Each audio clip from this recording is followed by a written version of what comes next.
Hello. Today we're just going to have a look at die Familie, the family. So if you have a look at this here, we've got meine Familie, my family. And if you look here, that little boy is me. So that's ich.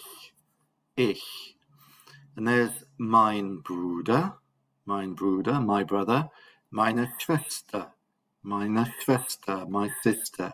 Das ist mein Vater, das ist meine Mutter, das ist mein Großvater, meine Großmutter, mein Onkel, meine Tante, mein Cousin, meine Cousine.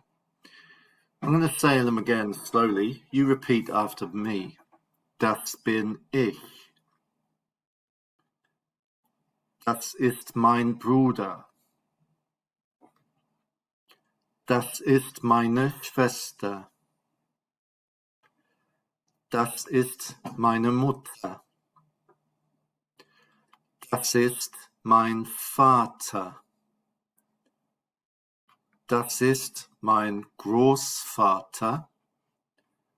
Das ist meine Großmutter.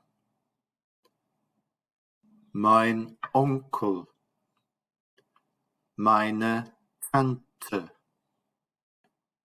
Mein Cousin. Meine Cousine. Have you noticed anything about the feminine words? So the ones that are for girls and ladies? Write me a note if you have. Cheers.